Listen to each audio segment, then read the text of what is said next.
மேஷம். மேஷராசிக்காரர்களுக்கு இப்போது ஒரு முக்கிய நிகழ்வு அப்படின்னு சொன்னால், கிட்டத்தட்ட ஒரு முதல் வாரத்திலேயே ஒரு வாரம் கழித்து உங்களுடைய ராசிநாதன் 4ஆம் இடத்திற்கு மாறி நீச்சம் என்கின்ற ஒரு நிலைமையை அடைகிறார்.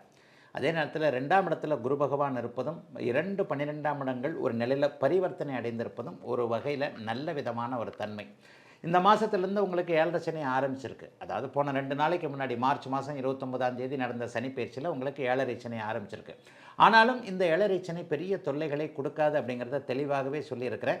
2.5 வருஷத்துக்கு இருக்கக்கூடிய அந்த விரயச்சனி கொஞ்சம் செலவுகளைத்தான் கொடுக்கும். பெண்கள் சம்மந்தப்பட்ட விஷயங்கள், கட்டிடங்கள் சம்மந்தப்பட்ட வீடு கட்டுறதுக்கெல்லாம் நல்லாயிருக்கும், வாகனம் வாங்குறதுக்கு நல்லாயிருக்கும், பெண் குழந்தைகளுக்கு திருமணம் அமைச்சு கொடுக்கறதுக்கெல்லாம் இந்த வருஷத்துலேயே நல்லாயிருக்கும். அதனால் ஏப்ரல் மாதம் பெரிய சோதனைகளை கண்டிப்பாக கொடுத்துட போகிறதில்ல. பணவரவுகள் நல்ல விதமாகவே இருக்கும். குடும்பத்தில் ஒரு அமைதியான ஒரு சூழ்நிலைகள் இருக்கும். என்ன செலவுகள் என்பது குழந்தைகளுக்காக, பெண் குழந்தைகளுக்காக, பள்ளி கட்டணம் போன்ற அமைப்புகளில் எவ்வளவு வருமானம் வந்தாலும் அதை செலவு பண்ணித்தான் ஆகணுன்ற சூழல் இருக்கக்கூடிய ஒரு மாதமாக இந்த மாதம் இருக்குது. ஒரு வாரத்திற்கு பிறகு 8ஆம் தேதியோ 9ஆம் தேதியோ ராசிநாதர் நீச்சத்தை அடைய போகிறார். ராசிநாதர் நீச்சத்தை அடைஞ்சு இன்னும் ஒரு மாதம் 1.5 மாதத்துக்கு வக்கரகதியிலே அப்படியே நீச்சத்திலே இருப்பார். பொதுவாகவே ராசிநாதன் நீச்சம் அடைஞ்சாலே மனசு கொஞ்சம் டல்லாக இருக்குங்க. சகோதர விஷயத்துலேயும் கொஞ்சம் அப்படி இப்படி முன்ன பின்ன தான் இருக்கும்.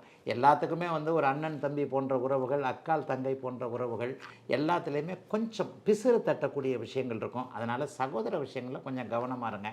மனசு ஒரு 10ஆம் தேதிக்கு பிறகு அப்படியே டல்லாக இருக்கும். என்ன பண்ணுறது, ஏது பண்ணுறது, இது சரியாக வருமா, அது சரியாக வருமா என்கின்ற மாதிரியான டல்லாக இருக்கக்கூடிய அமைப்புகளும் அப்படியே மேஷராசிக்காரர்களுக்கு உண்டு. ஆனால் பெருத்த சோதனைகள் எதுவும் கண்டிப்பாக இருக்காது.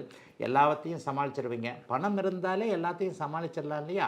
2ஆம் இடத்துல இருந்து 8ஆம் இடத்தை பார்க்கக்கூடிய 10ஆம் இடத்தை பார்க்கக்கூடிய குருவின் தயவால் எதிர்பாராத அதிர்ஷ்டம், பங்கு சந்தையில் ஓரளவுக்கு லாபம், ஓரளவுக்கு ஒரு நிலையில் கணவன் மனைவி உறவுகள் நன்றாக இருக்கக்கூடிய தன்மை, மனைவி வழியில் அல்லது கணவன் வழியில் ஏதாவது ஒரு வருமானங்கள் வரக்கூடிய அமைப்பு, மாமனார்கிட்ட அப்படி வந்தது, மச்சினங்கிட்ட இப்படி வந்தது என்கின்ற மாதிரியாக குடும்ப அமைப்புகளில் மற்ற குடும்ப உறுப்பினர்களின் மூலமாக நல்ல வருமானங்கள் வரக்கூடியதான 7.5 சனி அமைப்புகளை பற்றி கண்டிப்பாக கவலைப்பட தேவையில்லை. நான் சொல்கிறத போக போக மேஷராசிக்காரர்கள் புரிந்து கொள்வீர்கள். செலவுகள் இருந்தாலும் கடன் வாங்க தேவையில்லாத அளவிற்கு ஓரளவிற்கு வருமானம் அனைத்தையும் சமாளித்து கொள்ளக்கூடிய ஒரு நல்ல மாதமாக தாங்க இந்த ஏப்ரல் மாதம் கண்டிப்பாக இருக்கிறது. 11ஆம் இடத்துலேருந்து 12ஆம் இடத்திற்கு சனி போய் இருக்கிறார். இன்னும் சில நாட்களில் பார்த்திங்கன்னா மே மாதம் 18ஆம் தேதிக்கு பிறகு திருப்ப 11ஆம் இடத்திற்கு ராகு வருவது என்பது எல்லா நிலைமைகளையும் முக்கியத்துவம் வாய்ந்தது. கஷ்டங்கள் எதுவும் இல்லாத நல்ல மாதமாகவே அமைந்திருக்கிறது ஏப்ரல் மாதம்.